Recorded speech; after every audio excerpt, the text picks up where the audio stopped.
Look how small it is. Isn't it cute?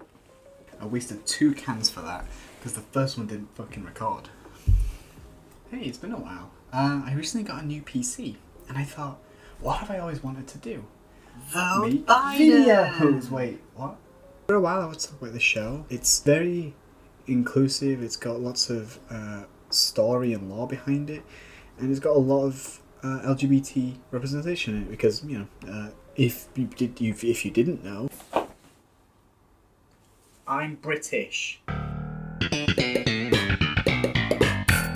This show, you might be thinking, wow, a show where it's got trans representation, gay representation, ace representation to an extent. What kind of show is this? And who's this amazing, brilliant writer who's so forward and progressive? It's Seth MacFarlane. It's Ted from the movie Ted.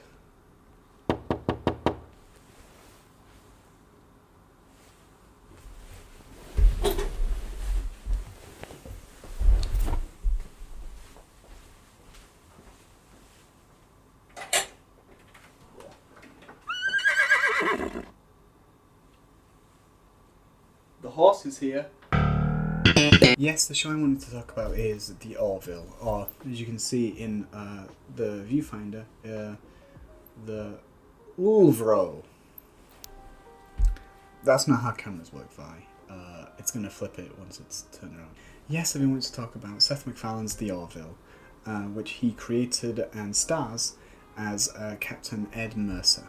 So why did I want to talk about The Orville? Well, if I look a bit shitty, it's because while watching the episodes I plan on talking about, I was crying. I was bawling my eyes out because this show surprisingly has a very detailed and well understanding of trans life, especially mine.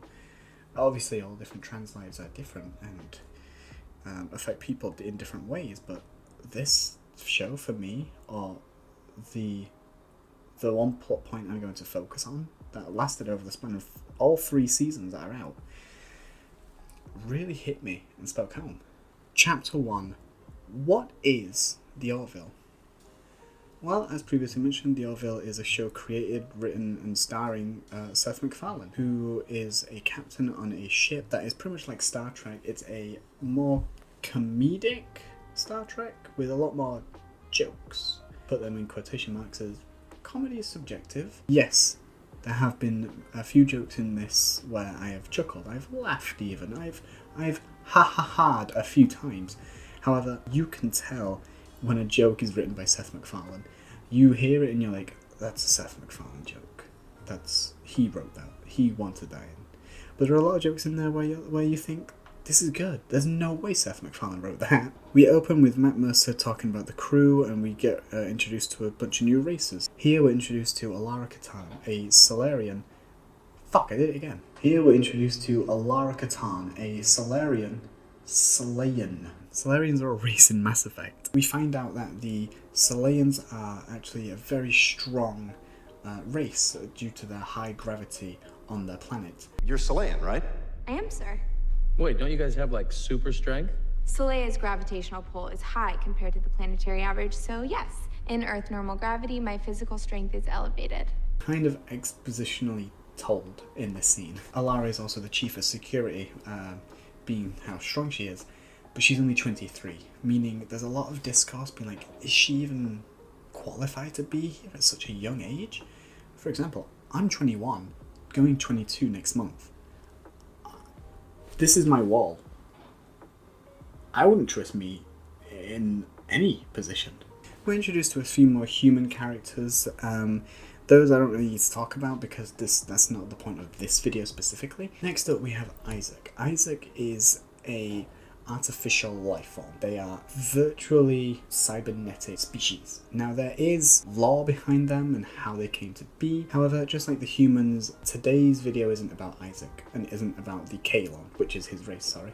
Your fleet's admiralty offered a posting to any Kaelon willing to take it as an effort to initiate relations between Kaelon and the Union. We accepted.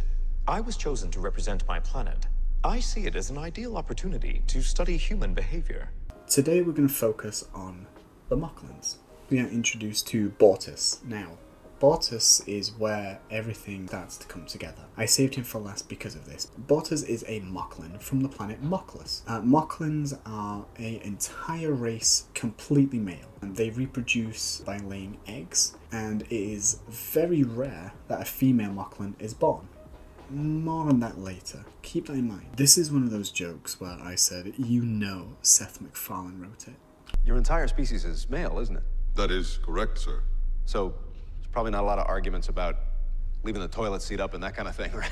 No. As previously mentioned, Mocklins lay eggs. In episode 2, Bortus actually asks for leave because he has laid an egg and needs to tend to it for 21 days. I have laid an egg. Amazing. Well, yeah, take all the time off you need. The gestation period is approximately 21 days. And do you sit on it? You sit on the egg? Yes, sir. I want eggs now. Chapter 2, About a Girl. In Season 1, Episode 3, which is fairly quick in the show, we are introduced to Bortus's new child, a lovely baby girl. Yes, Bortus has a beautiful baby girl. Everyone is so amazed and like, wow, a female Mocklin, this is unheard of.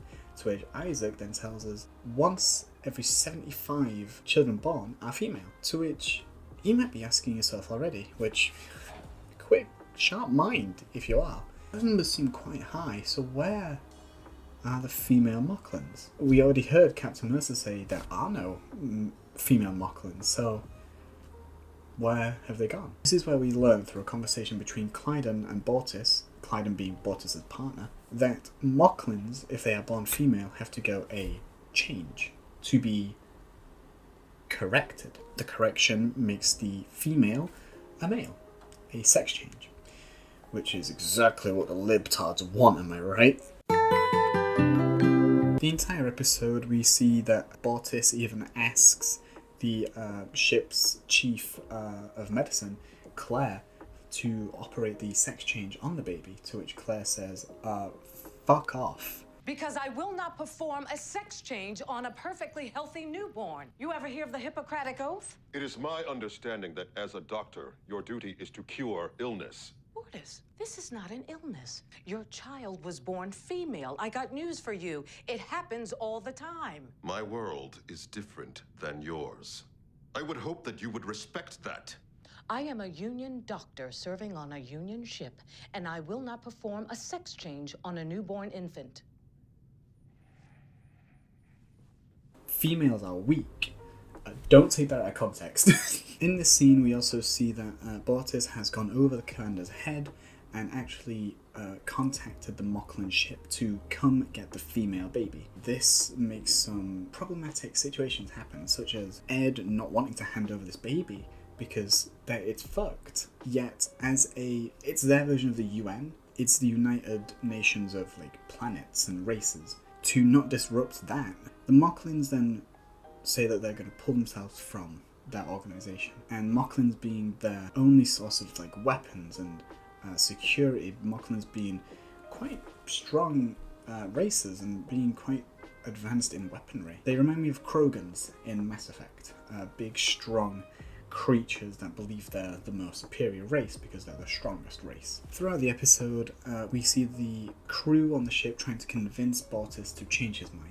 They have Bortus box the Selayan female to show, hey, females are strong too. But the one thing that does get to Bortus is watching Rudolph the Red-Nosed Reindeer. I mean, that nose of yours, I'm to say is, Rudolph, with your nose so bright. Of course. Without Rudolph's nose, Santa would not have been able to complete his voyage. Looks like Santa got pretty lucky, huh? Christmas would have been ruined. Rudolph had been euthanized at birth as his father wished. Yeah, I don't know if that was ever on the table. What was clearly a deformity became a supreme advantage. Watch the child for me. I must find Clyden. Yeah, he just left his baby with two drunk dudes. Reminds me of my dad. So, Bortus realizes that because of Rudolph's imperfection, that it didn't make him any less. It made him more unique, more different. more Rudolph. Bortus then starts to connect these things to his child, which I think is, you know, whatever gets you there, but, you know, that's a big gap to jump. After this, Bortus goes to Clyden saying, I think we're making a mistake. We can't let Topa be... I just realised I hadn't said that the child's name is Topa yet. The child's name is Topa. Clyden, however, disagrees and says, no, this is the right thing to do because Topa will be ashamed forever. So Bortus has to say, like, how do you know this? You must hear the tale of Rudolph. You will rethink your conviction, I promise you. My conviction will not change. You cannot be certain of that. Indeed I can. How? To which Clyden reveals, because I was born a female. This is a huge reveal, and it's a lot to take in.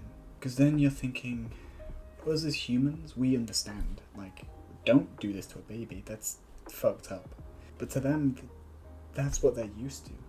They're not our rules. That's why the whole UN situation or the Intergalactic Federation are tied. Their hands are tied of what to do, because what can they do? They can't subject another race to what we find ethical. We can't subject them to whatever we think is okay. It's a tough one. And then getting to see the experience of Clyden, even though we know Clyden's wrong. We know Clyden's wrong. We should do, and if you don't think Clyden's wrong, I maybe wouldn't watch my videos. Fuck transphobes. And Bortus says, why didn't you tell me? Clyden says, like, it wasn't needed to tell. I went through it and I wish I didn't know. And I don't wish Topa to go through what I did. And he doesn't wish Topa to have shame of being a woman. They get to Mocklus and Bortus requests a trial. This trial of communal to present information that the sex change shouldn't happen. They go through a lot of talking, a lot of points. In this court scene, we are shown countless attempts at trying to convince the Mocklins that females are not inferior or weak or something to be ashamed of. They keep mentioning this poet, Gondas Eldon, who would spit on these people who dare oppress the Mocklins, who dare challenge them on human beliefs. At some point, Isaac contacts Commander. I think you might want to see this. Commander gets a little signal and goes find out whatever this thing is. Turns out there is a female Mocklin who has been living in the caves for her whole life because her parents believed she shouldn't have to be ashamed for who she is.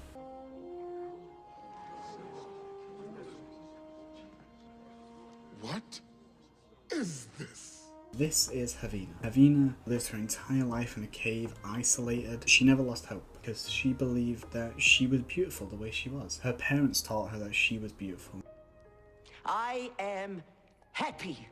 And when they passed, she stayed up there. Her plan was to die up there, never going out, never risking her own life. To which they even make the point. They say, you live in isolation. What kind of life is that? We shouldn't subject a child to this. Once again, he says, life of isolation in the wilderness, cut off from society.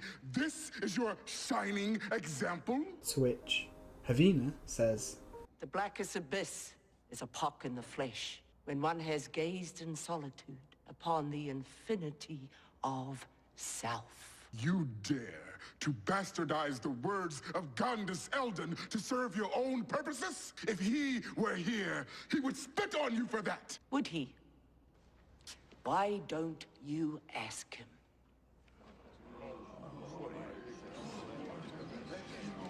Everyone's blown away. Everyone is speechless. The trial breaks as the jury make their decision. Unfortunately, they lose. And I think that's very odd to see, and especially in an American show, that they lose. They lose, and I think that's a great depiction of how real life really is. When it comes to trans matters, when it comes to trans lives, when it comes to trans rights, we lose a lot.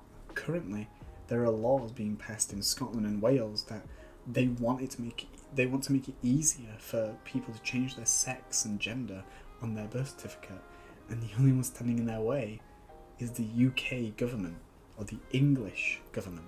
It's so scary that even Scotland and Wales are wanting to back out and be their own independent place, because England is just awful. It's getting in its own way, and it's no wonder people hate living here. I hate living here. A reason I want to talk about this video, or this show today as well, is because after everything, including the Hogwarts Legacy game, the death of Brianna Gay, it started clicking. Like, we think LGBT rights is moving forward, but it's not. It's usually 1 step forward and 2 steps back. If not, it's 1 step forward and 8 feet back. Trans rights is a huge issue.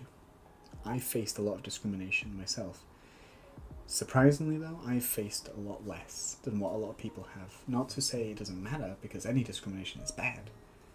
But I faced it in the streets, I faced it from exes, from people I cared about, from family to friends. I faced discrimination in many ways. So to see that trans lives still don't matter to the UK, to the English government, is appalling. And then it's a wonder when people say, like, why don't you support the English government? There's a reason. Because it's bad. It doesn't work. It doesn't protect us. Thank you for watching part 1. Please stay tuned for part 2. It'll be out pretty quickly. I'm only doing this because it's easy for me to edit. Thank you for watching this. Please watch part 2. Please. There's so much more to go. And the best part is yet to come. See you in part 2.